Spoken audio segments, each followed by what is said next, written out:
आज किस योजना की शुरुआत की गई, कैसे फीता काटा गया, क्या कुछ आप संक्षिप्त में बताने का प्रयास? आज जो प्रधानमंत्री टीबी मुक्त योजना, देश जीतेगा टीबी हारेगा, ये योजना शुरू की गई है और इंशाल्लाह योजना पूरी होगी। इस योजना के तहत क्या क्या कार्यक्रम है और कहाँ कहाँ चलने वाला है दिल्ली के अलावा? और पूरी दिल्ली में नहीं, पूरे देश में चलेगा मेरे ख्याल से। क्यों मैडम? पूरे देश में। देश जो है भारत टीबी मुक्त होगा निश्चित रूप से। प्रधानमंत्री जी जो ठान लेते हैं वो करते हैं। ये कितने दिनों की योजना है और इसमें क्या कुछ 100 डेज ग्राउंड लेवल पे कैसे क्या कुछ? 100 डेज की योजना है। अच्छी बातें कही और मोदी जी की तारीफ करी और अखिलेश जी की तारीफ करी। हाँ, दोनों अच्छे लीडर हैं। इंसानियत और राजनीति की भी बात करी। बिल्कुल बिल्कुल। क्या कुछ खास है इसमें? दोनों लीडर बहुत अच्छे हैं। बड़े लीडर भी, जो यूपी वाले लीडर, दोनों बहुत पढ़े लिखे हैं, बहुत अच्छे लीडर जो सिर्फ देश के बारे में सोचते हैं, अपने बारे में। देश के विकास में कहीं न कहीं राजनीति बहुत जरूरी है, बहुत जरूरी है। हमारा इंडियन मेडिकल एसोसिएशन नहीं है, हम लोगों के ऊपर एसडीएम साहब बुरा नहीं मानना, आईएएस हम लोगों के बॉस होते हैं। इंडियन मेडिकल सर्विस नहीं है, इंडियन जुडिशियल सर्विस नहीं है। आईएएस लोग भी बहुत अच्छे होते हैं, एसडीएम लोग अच्छे होते हैं, बट हमारा अलग सिस्टम होना चाहिए देश में। Indian medical service, honourable doctor CP Thakur, one of the renowned health minister government of India, Atal Bihari Vajpayee ji की सरकार में थे, उन्होंने प्रयास किया, लेकिन हमारे ब्यूरोक्रेट्स लोगों ने रोक लिया, ये नहीं होने देंगे हम। संजय गांधी अस्पताल में आपने क्या कुछ डेवलपमेंट या क्या कुछ अलग किया है? 1 साल 24 दिन मुझे वहाँ हो गए additional charge. I have charge of Maharshi Valmiki hospital. Fortunately आप लोगों के आशीर्वाद से वो भी डेड बॉडी मिला था, बिल्कुल। That was glorified dispensary. हमने वहाँ सारा काम कर दिया, एक्सरे भी नहीं होते थे, टीवी अल्ट्रासाउंड नहीं होता था, डर और लगता था, मगर मैं वहाँ नहीं जाऊंगा बवाना में। लेकिन वहाँ लोग अच्छे लगे, बाद में पता कि लोग ठीक है, जबान थोड़ी सी अलग है। और इस इलाके में संजय गांधी अस्पताल, self praise no recommendation, Sanjay Gandhi अस्पताल में कोई दवाई नहीं थी, सारी योजनाएं बंद हो गई थी, जेएसएस के बंद हो गया था, सिटी स्कैन आउटसोर्स बंद हो गया था, दवाइयां उधार से ली जा रही थी 1 साल पहले। अब यहाँ 90% दवाइयां हैं, सारे प्रोग्राम ठीक हो रहे हैं। पॉलिटिकल एंट्रेंस हमने रोक दी, मगर राजनीति कुछ नहीं होगी। मेरे यहाँ एमएलए एमपी साहब आए, एमएलए वगैरह मेरे स्टाफ को परेशान नहीं करेंगे, हम सीधे एफआईआर करेंगे, कोई गड़बड़ करेगा तो सब गलत तो नहीं कह रहा हूँ। आसपास 10 किलोमीटर के रेंज में 4 दिल्ली सरकार के बड़े अस्पताल हैं, संजय गांधी, अम्बेडकर, महावीर और महर्षि। इन चारों, नरेला भी है, नरेला भी है। चारों के बीच संजय गांधी अस्पताल हमेशा आप सुर्खियों में रहता है, किन्हीं कारणों को लेकर क्या करना है? संजय गांधी मेमोरियल अस्पताल को डॉक्टर निमशिया कौल, पंडित जवाहरलाल नेहरू की ग्रैंड डॉटर है, ये ज्यादा अच्छा बता पाएंगी। मैं तो वहाँ अभी 1.25 साल से हूँ, ठीक है ना, क्योंकि वहाँ हादसों का अस्पताल माना जाता था, लेकिन ऐसा नहीं है। मेरा सोचना अक्सर मौत और गलत इलाज को लेकर चर्चा में बना रहता है। नहीं, ऐसा नहीं, मौत तो हर जगह होती है। कोई भी डॉक्टर, कोई भी स्टाफ नहीं चाहेगा कि मेरा मरीज यहाँ मरे। बद अच्छा बदनाम बुरे वाली बात होती है। संजय गांधी अस्पताल बहुत अच्छा, और इंशाअल्लाह अगर हम यहाँ 2 साल रह गए तो ये दिल्ली का नंबर 1 अस्पताल बना देंगे, इसको नंबर 1। सर, कहा जाता है कि दिल्ली में मेडिकल व्यवस्था वर्ल्ड क्लास का है, आप इससे कितना सहमत? देखो, मैं कोई मैं पॉलिटिशियन नहीं हूँ, लेकिन पॉलिटिक्स की बात नहीं करूंगा, क्योंकि नेता जो सारी पार्टियां अच्छी हैं, कोई पार्टी बुरी नहीं है, लेकिन पार्टियां देश के लिए हैं, देश पार्टियों के लिए नहीं है। घर घर में राजनीति होती है। मोदी जी के इस अभियान के लिए 2 शब्द और जरूरत। मोदी जी से बढ़िया लीडर इस देश में ना हुआ और इंशाल्लाह ना होगा। डॉक्टर आदरणीय जेपी नड्डा का जी कोई जवाब नहीं है, बहुत अच्छे इंसान है। जितने अच्छे इंसान है उतने अच्छे हेल्थ मिनिस्टर है। टीबी मुक्त भारत अभियान के 100 डेज कैंपेन के पावन अवसर पर dynamic CDMO north west doctor Meenakshi Hembram ji, SDM साहब mister Thomas ji, doctor Bhanu साहब DHO Chaudhary Deshraj clinic and doctor Shankar Das DTO BSA hospital, doctor Dinesh and हमारे डॉक्टर विजय मोहन अग्रवाल जी, डॉक्टर शुक्ला जी, सम्मानित मंच, परम सम्मानित सदन, कौन कहता है कि आसमान में सुराग नहीं हो सकता? एक पत्थर तो तबीयत से उछालो यारो। ताली तो बजा दो भैया, क्योंकि ताली बजाने के बड़े फायदे हैं। टीवी मुक्त तो इंशाल्लाह होगा हिंदुस्तान, जैसे पोलियो मुक्त हुआ है। ताली बजाने से एक तो हीमोडायनेमिक सिस्टम ठीक रहता है। कोविड के बाद इतने हार्ट अटैक होने लगे यंग लोगों में भी, डॉक्टर साहब यंग लोगों में भी हार्ट अटैक शुरू हो गया आफ्टर कोविड। तो इसलिए ताली बजाने से हीमोडायनेमिक सिस्टम ठीक रहता है और हार्ट अटैक की संभावनाएं बहुत कम हो जाती है, खून का दौर ठीक रहता है। दूसरा, स्लम्बर स्टेट खत्म हो जाती है ताली बजाने से। आदमी बोर हो जाता है, 15 मिनट ब्रेन कैपेसिटी होती, 15 मिनट से ज़्यादा सुनने की नहीं होती। तीसरा, जिनके हाथ की लकीरें बारीक हैं, ताली बजाने से उनकी लकीरें मोटी हो जाती हैं और लक्ष्मी का वास होता है, इसलिए ताली बजाने में कोई नुकसान नहीं है।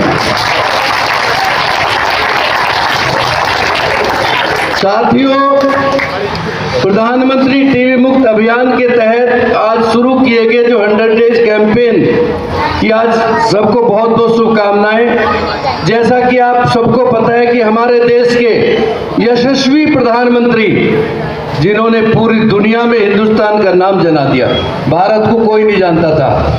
एक तो हमारे यशस्वी प्रधानमंत्री आदरणीय चौधरी नरेंद्र मोदी जी, मोदी का मतलब ही मैन ऑफ डेवलपिंग इंडिया।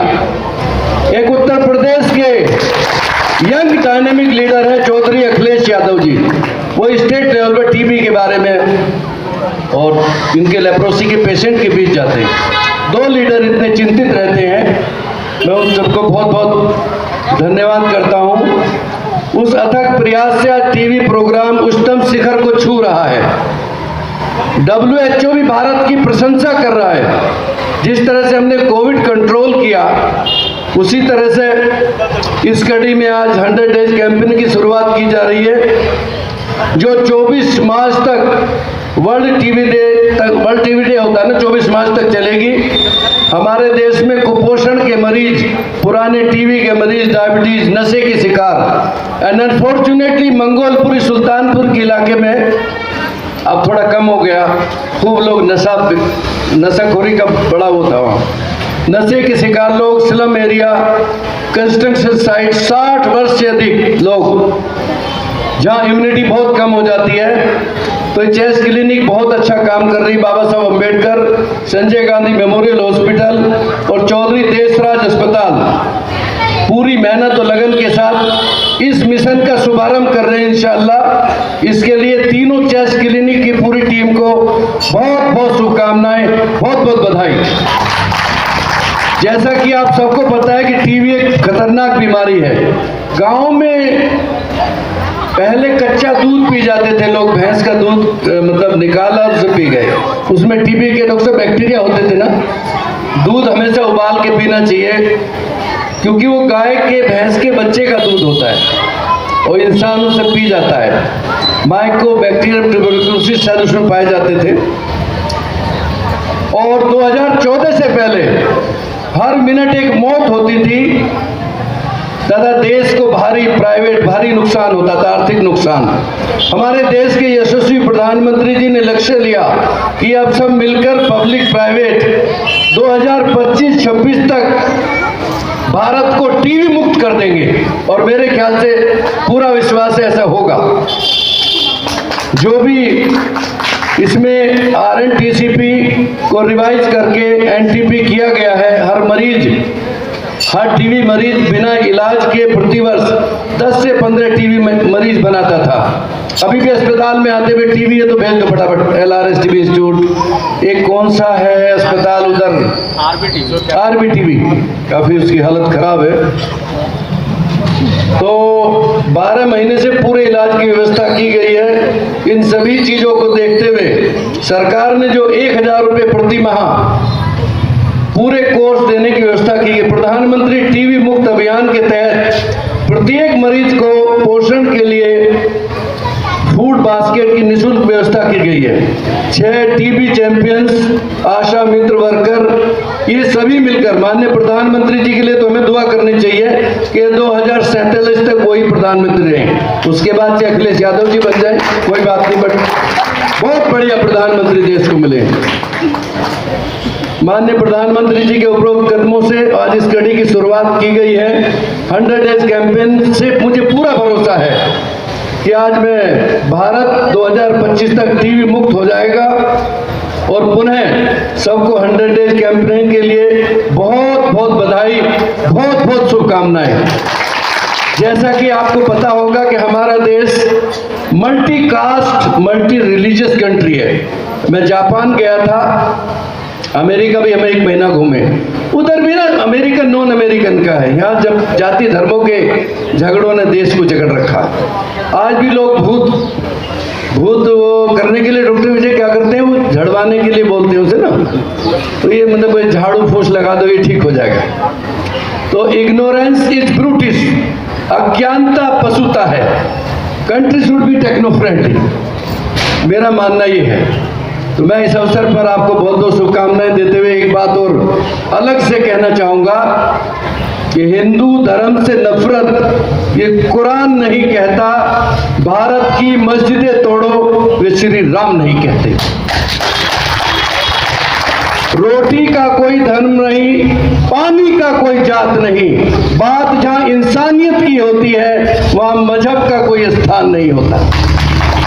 कोई कहता हिंदू खतरे में है, कोई कहता मुसलमान खतरे में है। भाइयों, अगर मजहब का चश्मा उतार कर देखो तो आपको आज ऐसा महसूस होगा कि आज पंडित चंद्रशेखर आजाद, बाबा साहब अंबेडकर, शहीद आजम भगत सिंह, आर्यन पेशवा राजा महेंद्र प्रताप सिंह और शहीद अब्दुल हमीद का हिंदुस्तान खतरे में। 300 ही तो अंग्रेज आए थे भैया, और 30 साल हमारे डंडे पीट के चले गए। 1200 मुगल आए थे, क्योंकि उन्हें भारत के गद्दारों पे पूरा भरोसा था। आज इंडिया के डॉक्टर अमेरिका में, इंग्लैंड में झंडे गाड़ रहे हैं। पढ़ के लोग एम्स से पढ़ के, कानपुर मेडिकल कॉलेज से पढ़ के, मैमसी से पढ़ के लोग अमेरिका जा रहे हैं। यहाँ क्यों नहीं सुविधा हो सकती साहब? No security. यहाँ नेताओं के लिए तो सब सिक्योरिटी है। एक एमएलए 5 पर बन गया तो उसकी 5 पर वो होगी, पेंशन होगी। डॉक्टर्स के लिए, नर्सिंग स्टाफ के लिए, नर्सिंग ऑफिसर्स के लिए, पैरामेडिकल के लिए तो बहुत ज़्यादा सुविधा नहीं है। तो मैं इस पावन अवसर पर बधाई देते हुए, अखिलेश यादव जी भी बहुत काम करते हैं उत्तर प्रदेश में, वेरी डायनेमिक, एमटेक, बहुत पढ़े लिखे आदमी है। तो बहुत बहुत बधाई, थैंक यू वेरी मच।